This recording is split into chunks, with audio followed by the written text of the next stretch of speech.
Good evening. Thank you all for coming. I'm Dr. Neil Duncan. I have the privilege of introducing our distinguished presenter tonight, Dr. John Arthur from the Department of Anthropology at the University of South Florida at St. Petersburg. Dr. Arthur will be presenting on a topic near to the hearts of many of us, beer, feasts and status, the role of beer in southern Ethiopia and around the world. I also want to thank the Kent Family Foundation for their generous support of this speaker series that enables us to communicate our science to a wider audience. And just a reminder to use the Q&A for questions that you have. This will be open during the presentation and you can enter questions at any time. But if I may, I'd like to introduce our guest tonight. Dr. Arthur holds the Frank E. Duckwall Professorship and is a fellow in the illustrious Explorers Club, and he's a member of the Choctaw Nation of Oklahoma. Dr. Arthur has conducted research in Ethiopia for over 25 years, and recently he was part of a project that led to the first sequencing of an African ancient genome. And this discovery was published in Science, Proceedings of the National Academy of Sciences, and a forthcoming article will be out in the journal Nature. Dr. Arthur also serves as the president of the Alliance for Weeden Island Archaeological Research and Education Incorporated. Welcome, Dr. Arthur. Thank you, Dr. Duncan. It's wonderful to be here. I want to thank everybody for joining us, and thank you for the Kent family and to the University of Central Florida Department of Anthropology. You've been wonderful hosts, and I'm going to share my screen and get this talk started. So that really comes down to the question of why beer and why study beer in the archaeological record and also in the ethnographic record of contemporary indigenous people. And this question really started about 70 years ago. And Robert Braidwood was a professor at the University of Chicago, and he got together a number of scholars in 1953, and he asked the question, is it beer or bread that led to the domestication of grains around the world? And you have to remember that we've been hunters and gatherers for 95% of the time that we've been species on the planet Earth. And only the last 5% have we made this, I would argue, one of the most radical transformations as our species, and that is the domestication of plants and animals, which changed really everything and led to the eventual state level societies, and eventually so that we can sit in our comfortable living rooms and listen to me talk about beer. And he got together these researchers, but they didn't agree. And you gotta remember, this is a 1953, radiocarbon dating is just starting. It's really kind of, archaeology is at its infancy right now. They're just starting to ask big probing questions. And as you can see from the quotes, Jonathan Sauer argued, he was a botanist from the University of Wisconsin. He argued, it's gotta be beer. It can't be bread. And that's gotta be the stimulus behind the origins of agriculture. And he argued that why would people, when they're trying to gather grains that were not domesticated at the time, they would fall off onto the ground. It'd be a lot of work. You'd have to pick up all the grains. Would you really go to all that work to do that and make bread or make beer? But there were naysayers on the other side, and Paul Mengeldorf was another botanist, and he argued that and said that man cannot live on beer alone. Are we to believe that the foundations of Western civilization were laid by ill-fed people living in a perpetual state of partial intoxication?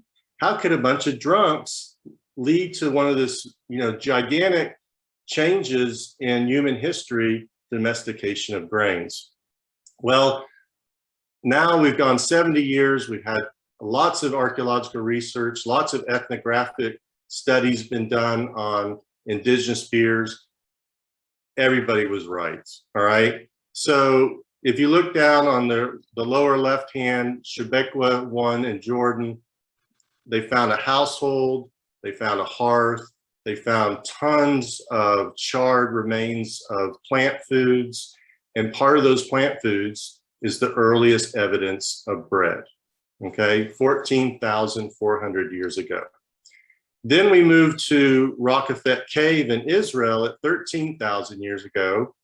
And Lee Liu from Stanford went and studied this site and looked at the starch residues and inside these stone mortars and inside those little cavities that you see on the floor of the cave. And she could see malted wheat and or barley. And it looked like they were processing grains to make beer. Now, there's these two sites. Yes, there's about 1,000 years apart. They were found pretty much at the same time. So we can say that beer and bread were probably very important in developing grain domestication. But there's a difference. Shebequa, one site is a household. It's got a hearth. It's, it's nice. It's a beautiful site. But what makes Rockefet Cave, Israel, so unique is that they were burying the dead. They were burying the dead with animals, sacrificial animals that they were laying with the humans.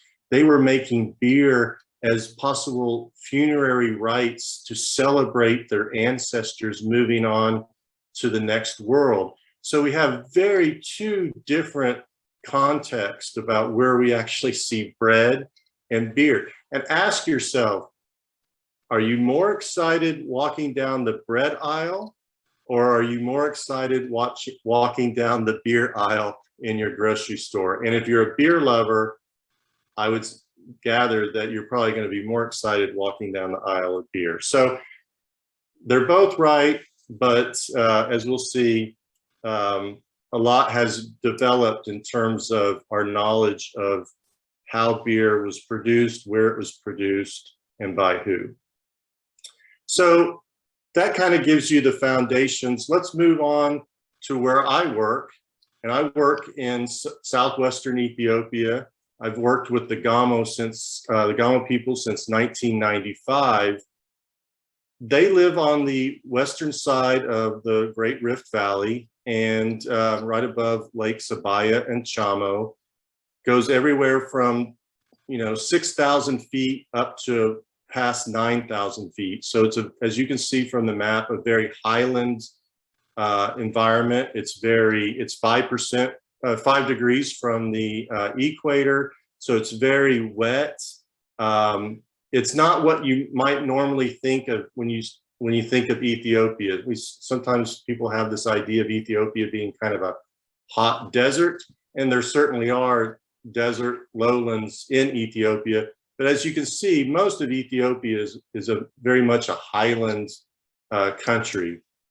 They have a number of different crops that they grow, and the primary crops that they utilize to make beer are barley and wheat in the highlands, but then they'll also use sorghum and corn being a very recent crop over the last 500 years in the lowlands.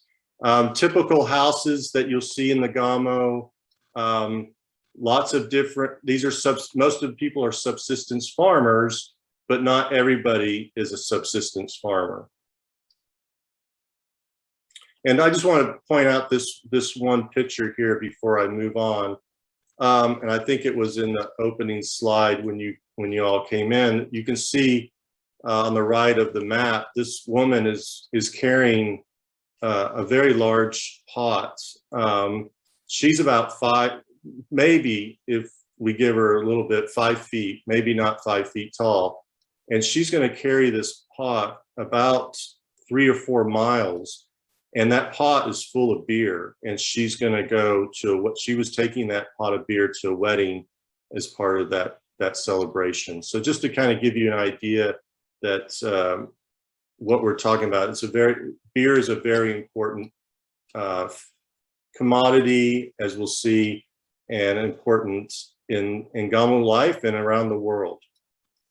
So most of the people are subsistence farmers in Gamo, but one of the reasons why I wanted to work in Gamo is that it's very hierarchical. They have a caste society, and a small portion of the population are artisans. The artisans such as potters, groundstone makers, ironsmiths, hide workers, they have no political, economic, social rights. They are completely submerged in society. They are considered, in a sense, non-citizens. They live within the communities with the subsistence farmers, but they are considered impure and polluted. It's endogamous, so once you're born into that caste group, there's nothing you can do to change your status in society. And so if you're born a potter, your whole life you will be known as a potter, and you have to live your life by certain rules that are very different than maybe the Mala subsistence farmers. They can't cross each other's fields. That'll be polluting of the farmers' fields. They are considered ritual specialists, so they mediate between the pure and the impure. So if somebody is going to be circumcised, or somebody needs to be healed and some foreign object needs to be taken out of the body, it's always the artisans, because since they are impure, it's not going to harm them. Whereas the farmers, the Mala, are considered pure, and so they would never engage in those types of activities. The artisans have a ritual language because they want to be able to speak to each other that's separate from the Gamo language. They want to be able to speak to each other so that the Mala can't understand them. This has never been studied before. It'd be very difficult to get them to, I've tried to get them to tell me different words, and reluctantly they have told me few, but this ritual language has never been studied, and be fascinating to explore that in the future. So how do Gamo people make beer? Well, Gamo beer is made only by women. Women are the ones who have the knowledge, the innovation, the creativity to make the beer, but it's hard work. And they stated it's one of the most difficult jobs that they have. They have to go collect all the water, which could be far distance from their house. They have to be able to grind the grain. So it's a very labor-intensive food to be able to produce. And only the Mala, the subsistence farming caste, have access to the grain. So they're the only ones that are creating the beer, the Gamo beer, we'll see is occurring in ritual activities, occurring in just daily life as a food. So what they do is they germinate the grains in a large pot with water, which is the malting process. And once the grains start to germinate, they take them out of the pot and they dry them in the sun to really kind of heat them up to stop that malting process. And then they grind them twice on a groundstone, on two different types of groundstones. The first groundstone is very coarse, and then the second one is a finer type of groundstone that allows them to get more of the grain and ground to where they want. And then they heat it on a ceramic plate. And this is when it gets kind of that flavor, that how much do they cook it on that baking plate that gives it that kind of nice smoky taste that will eventually become the beer. And they take it off before it burns, and they make a dough into this. And this is kind of the wort process where they boil it and they add certain types of ingredients, garlic, ginger, they'll sometimes add pepper. And once they boil it, they'll stop the boiling process, and then they let the yeast inoculate the wort, and then that starts the fermentation process, and that takes about 5 days. And when the women feel like it's about time that the beer is ready to be served, they will then move it to another vessel and then serve and screen it through a grass screen and then serve it at whatever festival that they might be at or a ritual, or they might take it to a weekly market and sell it. I was talking to the graduate students at University of Central Florida Department of Anthropology today, and I was telling them that one of the things that I've learned is that women today in Africa and other parts of the world, they'll utilize this knowledge of beer making and they'll sell the beer at these markets and then turn that money into then educating their children. So it's not just beer to drink and to enjoy during these rituals, but it gives them a more autonomy, economic autonomy, and allows for really the next generation to get an education, which is a nice way to think about when you're, think about that next time you're drinking a cold beer, that people actually make beer and actually helping the world around us. So I'm an ethnoarchaeologist, and this is how I got into this. I haven't really explained why I started to study beer. I went to the Gamo because of the social stratification, because I wanted to study the caste society. And I'm interested as an archaeologist in pottery studies. And I wanted to look at their household assemblages. And so I picked 3 villages, and I spent a lot of time in each of the villages. And then I narrowed down 20 households in each of the 3 villages. And I went into every household and I asked them if I could look at their household pottery. And the women thought it was kind of funny, and they would laugh. And sometimes they were somewhat embarrassed because, you know, like any of us, if somebody had asked us if we could look at our pots, maybe some of them aren't clean, they're in the sink, but they would bring them out. And then I looked at them as really a living thing, as that each vessel has its own unique life cycle. It goes from production, birth, to eventually it's sold. The women bring it back to the household. It's living its life. And then it eventually will break and go into different types of stages depending on the severity of the break. I didn't know this at the time, but my colleague and wife, Kathy Arthur, she was interviewing the Gamo after a while, and they were explaining that all material culture, they believe, goes through the same rites of passages as humans do. So I didn't know I was doing this at the time, but I was in a sense mirroring how they were thinking, the way that they think about the world and their being. And so ethnoarchaeology kind of, it's cultural anthropology, but it's asking archaeological questions. And I would say that one of the most important things about ethnoarchaeology is that it gives archaeologists a different perspective on how to view material culture.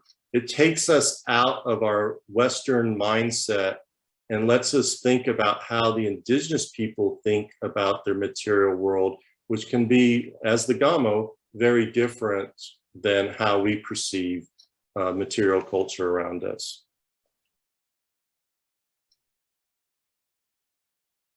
So the importance of beer. Once I started kind of figuring out that beer was important, and I'm kind of teasing you guys a little bit because I really haven't told you what really propelled me into looking at beer, and I'll get to that in a minute.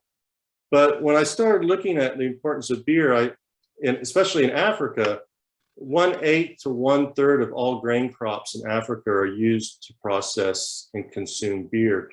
So again, beer is food. It is something. It's thick in its consistency. It's like a porridge, a liquid porridge.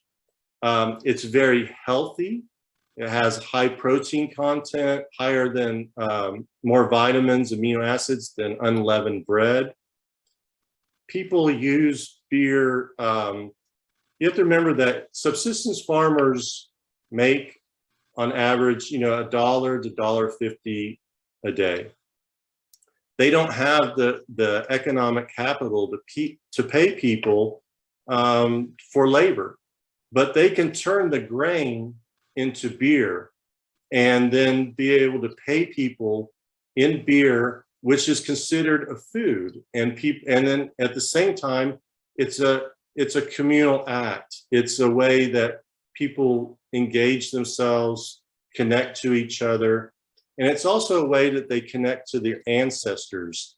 So beer throughout the world, not just in Africa, in the Americas, from Mexico to Chile, in Asia, and also in ancient Europe, it was a way to connect to your ancestors. So in Gamo, you always, when you're having a ritual, you would always pour the beer on the ground first to feed the ancestors, because it's the ancestors that are going to bring you health, right?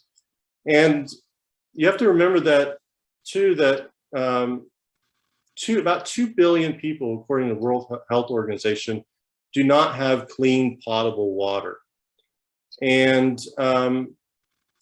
it's a problem. It causes over 500,000 deaths a year just from diarrhea and intestinal diseases. So the small amount of alcohol in the beer actually kills that bacteria. I've never gotten sick drinking Gamo beer. I've gotten plenty sick filtering the water, boiling the water, and it still didn't help.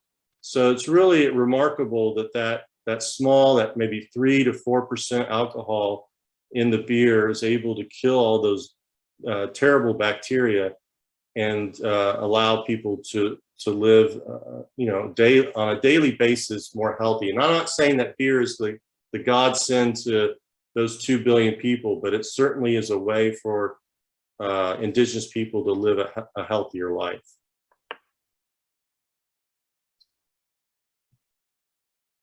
So we've talked about the caste society.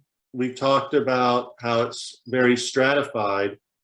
In Gamo society, as in most indigenous societies, they want to redistribute their wealth. And I know that's a very controversial statement. That's okay. That's how people don't become too wealthy or too poor. And there are people in Gamo that are very wealthy landowners. And they are, if they're well respected, they're from that high caste group, the Mala, they are in a sense caught by their community. And these people, that men and in the past women, who are caught by their community, they are then pushed into another rites of passage, this kind of leadership role, where they will then take their wealth and provide fertility to the community. How do they do that? Well, one of the ways that they do that is that they have to perform 2 beer feasts. And this is a huge amount of labor. They produce roughly about 2,000 liters of beer, which is a little over 500 gallons. So that's a gigantic amount of grains to be able to process all that. It's a lot of water to collect, to make the beer. And of course, these ritual leaders have to rely on their family, their clan members, their friends to help them be able to produce these 2 beer feasts. And as you can see, butter is also a part of fertility. And when you go to certain ritual feasts, some of the individuals from these high caste groups will actually, as you can see from the lower picture, put butter in their hair, because butter, as well as beer, are very strong symbols of fertility. To be able to have the cow produce milk is just a sign of fertility in itself. And then to be able to have the milk to then turn into butter is a very important symbol of wealth that we'll see later that encompasses through the oral traditions and the archaeological record that we found in the Gamo. So this is how I serendipitously kind of discovered and got into beer. When I went in to start working with the Gamo, I had no inclination of studying beer. I didn't really know the importance of beer in indigenous societies at the time as a graduate student. And I was going into these different villages and talking to the women who are processing the food, measuring their pots, looking at all the soot patterns and nicks and marks on their pottery to see how maybe how their pottery was being used. And I noticed that on some of the vessels, there was complete erosion on the inside. And I asked the women, I said, what's going on? And they said, the beer is eating the pots. And in all the vessels that I measured and studied that were used for beer, we had this severe erosion on the inside of the vessel. So what's happening is the lactic acid, the pH is lowered enough so it's starting to degrade the wall of the ceramic vessel. And this I realized is a very significant telltale sign of being able to see beer in the archaeological record. And subsequently, we started to do some excavations that I'll talk about here in a minute. And we started to find sherds in the archaeological record that have the same gigantic, thick-walled jars and bowls that have the same type of erosion that we see ethnographically with the Gamo today. So that discovery led me into this world of beer studies. So after I did my ethnoarchaeological research, my wife, Kathy Arthur, and I decided, let's start studying the archaeology of the Gamo. It's really, most people in Ethiopia, most researchers, they study hominids, and nobody really studies the last 10,000 years, the Holocene, and that's what we were interested. We were interested in understanding who are the Gamo, where did they come from, how have they changed over time, all these big questions that we were trying to address. How did the caste system develop? How did it change over time? And so we invited Matthew Curtis from UCLA, and the three of us embarked on this kind of new research starting in 2005. And when I went in 2005, I started to talk to the elders, the Gamo elders, and I said, where are your original inhabitants? Where did they settle? Where did they live?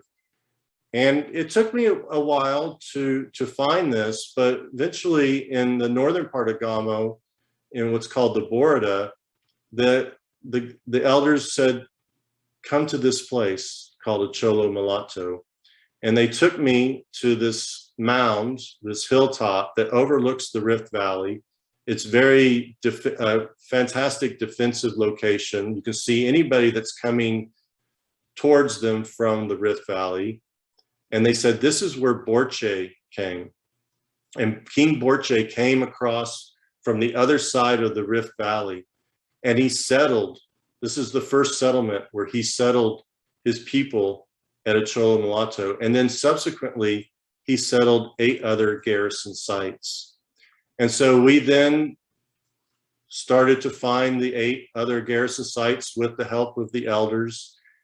And we eventually came back to Gamo in subsequent years. And in 2011, the elders said, we would like you to excavate the Chilomulatto, because we would like to tell the story to the younger generation.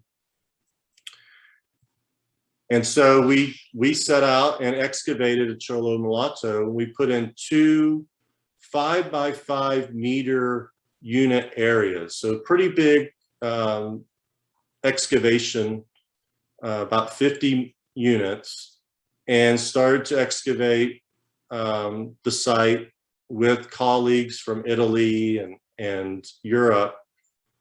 And we found a lot of over 57,000 ceramic sherds from the site.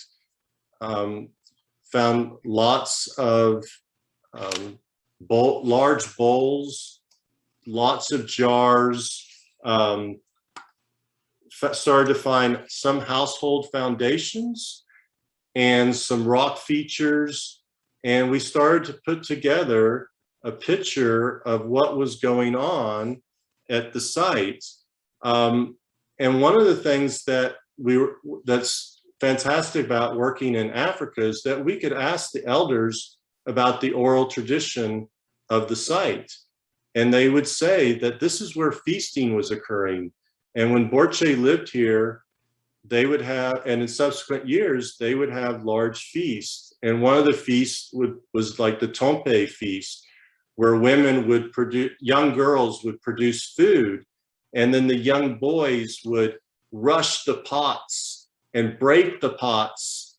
And if they didn't break them, they risked the chance of getting ill or even death.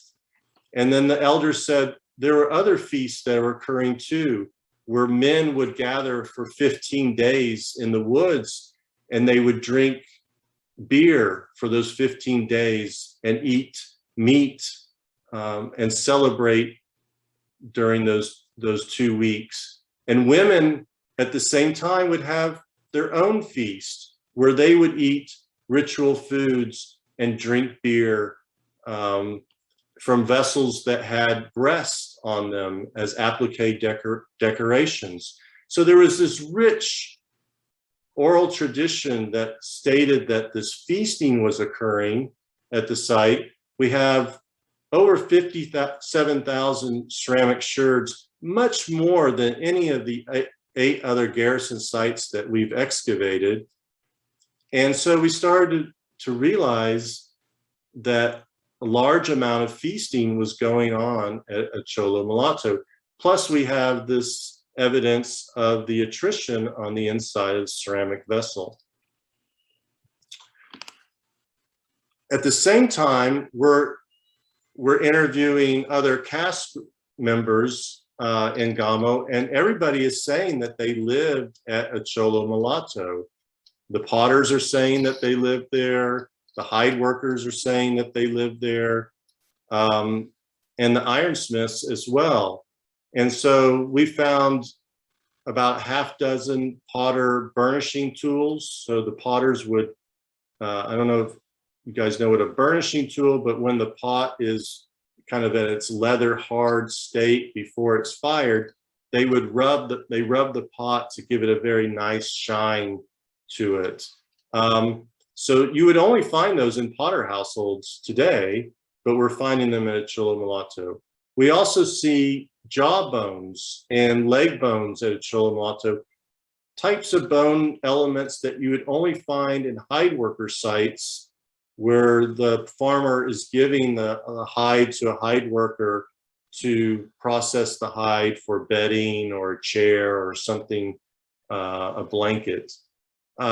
And then we also found some evidence of ironsmiths that lived at the site too. So it looks like all the caste groups at one point, at least, were living at Chilomulatto. We don't know if it was stratified at that time. It's difficult to tell, but it gives us an inclination that things have changed, because today, the artisans are they live in the communities, but they're segregated away from the farmer households. They live in more remote areas of the communities. And then we also found on your lower right a ceramic headrest. And as far as we know, this is the only ceramic headrest that has ever been recovered archaeologically in Ethiopia. We don't know if it's Borche's headrest. We don't know if it's a symbol of status or not, but it is a unique item that has never been really, most headrests in Ethiopia and East Africa are made out of wood. So this is kind of a unique find. So this site kind of is giving us an indication of maybe how the caste has changed, caste stratification has changed over the last 700 years. So I just want to kind of quickly go through a couple of examples that kind of led to this idea of this attrition on the inside of the ceramic vessel and how people are seeing it in other parts of the world. And this is exciting for me because it's actually, I feel like I'm actually contributing to the archaeological record. One of the sites, Mariway, that is in present-day Sudan, was a very important capital of the kingdom of Kush. And there was a lot of ironworking being done at the site. And one of the unique things about Mariway is they built these very steep pyramids where they buried the elites. And inside these pyramids, they also would place these funerary objects, and some of the funerary objects are these ceramic vessels. And we can see in the ceramic vessels that there's erosion on the inside, just like we see in Gamo today and in the past. And David Edwards was able to look at these ceramic vessels and determine this. And then George Armagelagus, who is a famous physical anthropologist, he was at University of Florida and then went up to Emory. He started to look at some burials at Mariway, and he noticed that all the burials that he looked at, except for about 4 of them, had this high rates of antibiotic tetracycline in the bones. And so he theorized, his team theorized, and they did some experimental studies, that's what's happening is that the bacteria Streptomyces that will turn into the antibiotic tetracycline is being inoculated into these kind of warm, yeasty bread-like material that they're making beer out of.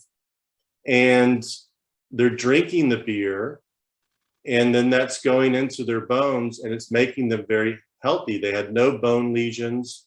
There's another site in the Delta of Egypt at the same time where they see exactly the same type of tetracycline in the bones. And this is occurring in infants, so they're getting it from the mother's milk all the way into elderly individuals. So again, beer has a health component as well, with people drinking tetracycline-induced beer. Another site, I'm kind of taking you around the world, and we're going to go to Europe here. So Perry started to excavate this cemetery, Cleetham, that dates to the 5th and 6th century AD. It's an Anglo-Saxon cemetery. And one of the hallmarks of Anglo-Saxon burials is that they would cremate, not all of them, but they would cremate a large portion of their dead and bury them in these funerary urns. And the question was, were these funerary urns, made specifically for these burial rites, or what were these pots? What were they doing with these pots? Well, Perry looked at the same type of study that I did. He started looking at the use-alteration. What kind of, is there soot on the pots? Is there nicks? Is there erosion? And he sees the same type of erosion that I'm finding in Gamo. And so what it looks like is that people have maybe individualized beer vessels at their households. And we know these cemeteries are clustered around these Anglo-Saxon communities. And then when someone dies, they cremate the individual and then place their burned remains into their beer vessels and then bury them in these cemeteries. And they studied the pots, and they can tell that the pots were made within 4 miles of each community. So again, everywhere from Sudan into the UK, and then we can go all the way into the Americas, Casas Grandes, Pacamay site, which not many people know about, but it's in the state of Chihuahua. It's northern part of Mexico. It is a remarkable site, puddled adobe. You can see from the aerial photograph that you've got astronomical features across there where they could see the solstices. They've got mounds. They've got water wells where you actually, ritual water wells where you walk in and only the elites were allowed. And at these sites that are at Casas Grandes, they started to look at the ceramics, and they could see that the pottery has the same type of erosion that I'm seeing in Ethiopia. And then they were doing some they were looking at the dental calculus, which is the plaque on these burials. And they started to study, which is a brand new type of research, really over the last 5 to 10 years. And they started to look at the plaque, and they could tell from the plaque that people were drinking maize beer. So not only do we have it from the ceramic vessels, but also from the osteological studies that have been done, that people were engaged in maize beer. And this is really the northern edge that we see beer production in the Americas, because of course we don't have, in indigenous societies in the United States and Canada, people, as far as we can tell, people did not engage in drinking or making or drinking beer. So I have a couple of plugs I would like to do before I finish. One of the things at the University of South Florida, St. Petersburg, is that we have a brewing art certificate, which is completely online. It's a 6-month online course, 10 modules. I do the first module, so I do the archaeology of beer, and then everything from chemistry of water, malts, yeast, how to start your own brewery, and then you work with a brewer for a couple of weeks, and then you get a certificate. And it's been very successful. We've been doing it for the last 5 years. Everybody that's done it has either made better beer, started their own brewery, or have gotten a job in a brewery. So if you're interested in this, you can, and pursuing this, we offer this twice a year at our university. Of course, it's all online. You can do this worldwide. We've had students in Colombia. We've had students in Asia. Our brewers here will connect you with a brewer at the end of the module, at the end of the course, to work with. So it really can be done anywhere in the world. And then I'm happy to report that the book that I've been working on forever is almost completed. And so if you're interested in what I kind of hit on today, I wrote this book, Beer, A Global Journey Through the Past and Present, that's going to be published in February 2022 by Oxford University Press. And it goes in not only the archaeology of beer, starting at Rockafet Cave 13,000 years ago, but throughout the whole world, and also into the contemporary indigenous world of beers as well. And really looks at, beer through health, through technology, through ritual, and through economics. So if you're interested in that, it's reasonably priced. I think it's $25. So very excited about it. I've been working on it for a long time, and it's finally, I'm happy to see that it's almost out. And I would just like to thank again the Kemp family for sponsoring this talk. I really appreciate my host at the University of Central Florida Department of Anthropology. Everybody's been fantastic. It was great to talk to the graduate students today. Just a wonderful hour-long meeting, and I really appreciate you your time and coming in and listening to me talk about the archaeology of beer. So thank you. Thank you so much, Dr. Arthur. This is really fascinating. Your research is very inspiring. And thank you everyone for coming. We'll have a Q&A in a moment, but please note that we have another presenter in the Kent Speaker Series this spring, Dr. Sharon DeWitt, so watch for that later. Thanks again. Dr. Toyne will moderate with the Q&A. If you haven't entered a question into the Q&A, there's a little button at the bottom of your Zoom screen that says Q&A, and feel free to type a question in there.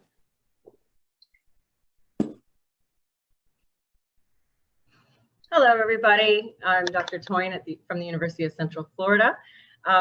Thank you, Dr. Arthur, very much. That was an extremely enlightening presentation on so many levels.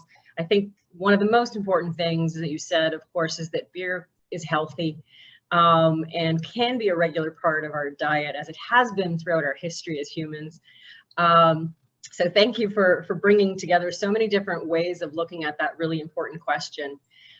We do have several questions in the Q&A to start us off, but I do want to sneak in really quickly my question.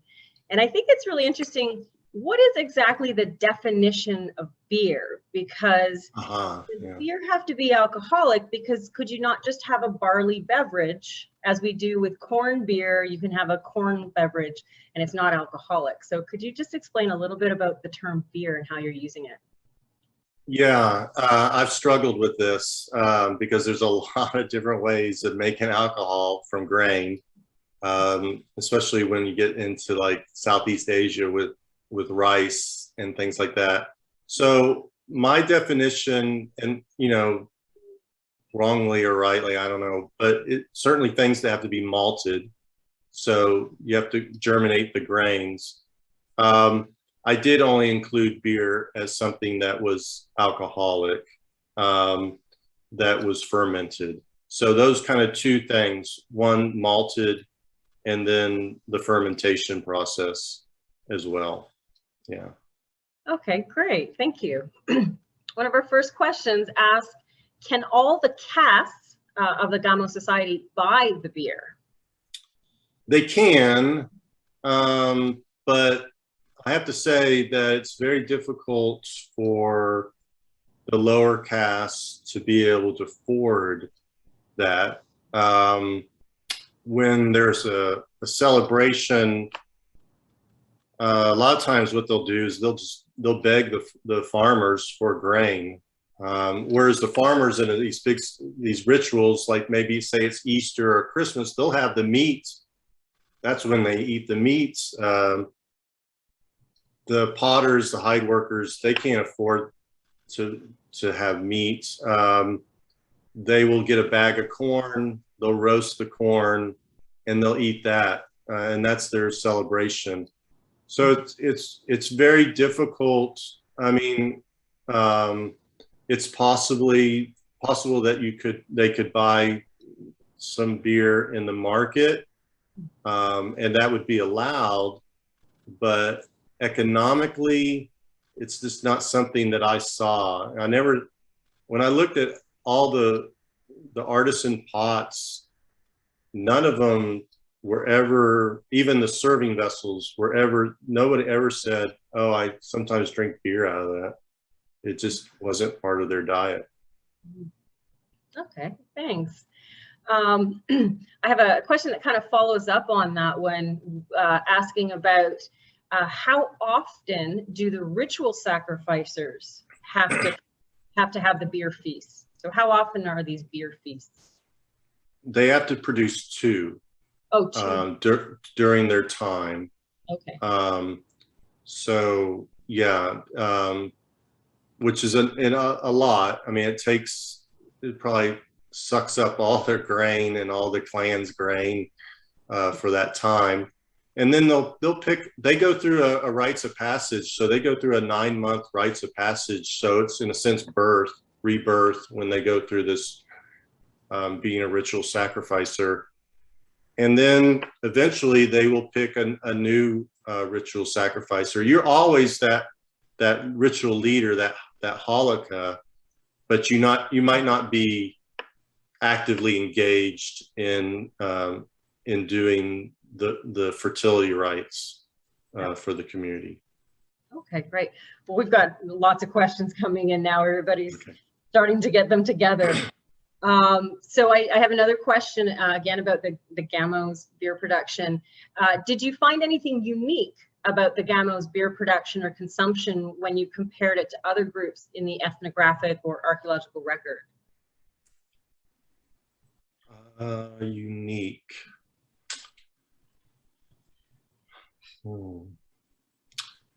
Well, I would say that one of the things that's, that I talked about that's unique is that not everybody can drink it. There's a group that we've worked with in the past south of the Gamo, the Conso. They also in the past had a caste society, but that's become less so. And it's actually the artisans that make the beer to help supplement their income. So most places in southern Ethiopia, the ethnic groups, when they do drink the beer, they do pour the beer on the ground to feed the ancestors. So that's, I can't say that that's unique. We know from working in the caves where we found the burial that Dr. Duncan was talking about, we know ethnographically that they do go, the caves are a womb, considered a womb where they believe that we came from, humans came from, and that they do offer the ancestors beer in these ritual areas like the caves, cemeteries, hollows of trees. The trees are in a sense, the ancestors that are growing within the cemetery. So things like that are unique culturally, it's very specific to the Gamo. But, I have to say, doing the ethnographic and the research around the world, there's probably a little bit more similarities than differences. Yeah, that's really interesting. Yeah. And I think there's another question that kind of slides into that as you talk about the connection between the cave and being a place of fertility or origins.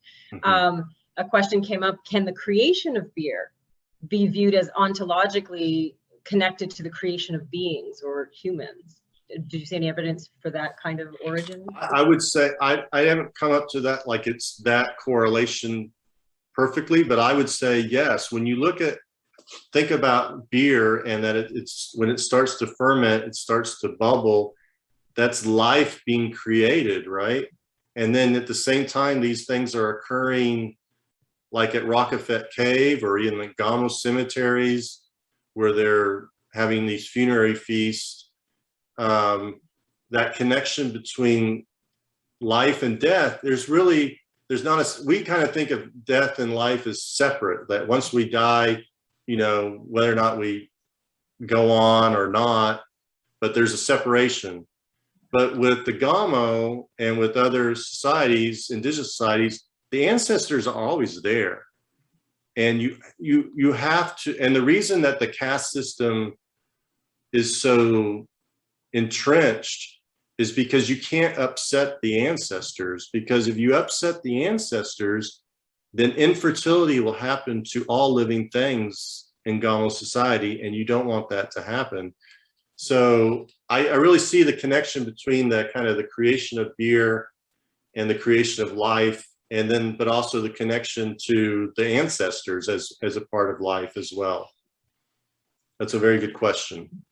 Yeah, and even especially with your research, archaeologically, that might be a little bit more difficult to make those connections, but because of that ethnographic and work that you've done, and also the context of having populations that continue for generations, to have that source of information is exceptional. Again, many great questions are coming in. Several people saying thank you for the talk, of course, as well. And a question about the yeast. Where does the yeast come from for the Gamo beer? Is it a wild yeast that, That's what I'm guessing. I was telling the graduate students I need to go back and try to figure out what kind of yeast this is. Nobody's done studies on the yeast. We don't even know what kind it is, what strain. My guess it's like a lambic beer that you find in Belgium, something similar to that, where it's going to be airborne, or that there's yeast already in the vessel, and there's a little bit of, I know when they like, I don't know if you guys have ever eaten Ethiopian food, but if you go to Ethiopian restaurant, they'll serve the food on it, what's called injera, which is a slightly fermented pancake-like bread.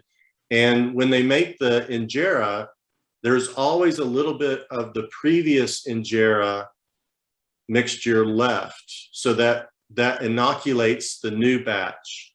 Kind of like sourdough bread, I guess. I don't know, but and that probably the yeast in the previous batch of brew is also helping to inoculate the new brew as well. But that's a question that I need to answer in the future. Yeah. That's great. We'll shift a little bit. Of course, you talk about the beer, but of course you've tried it. So can you tell us a little bit about the experience of trying the beer? Did you enjoy it? Can you compare? I like it. Yeah. Potentially, yeah. Potentially to what might be known to North American audiences, or? Yeah, there's really no comparison. Okay.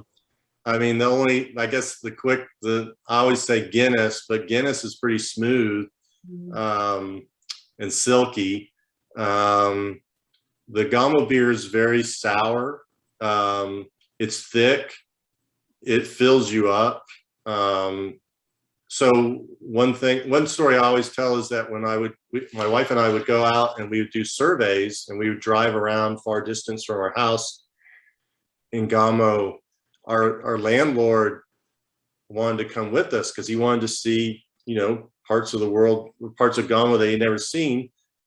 And I said, okay, bring your lunch, Calci. And he would always bring a gourd of beer, and that would be that's food, and that would fill him up. It'd make him feel great during the day, and it's easy to transport. And so it's definitely acquired taste.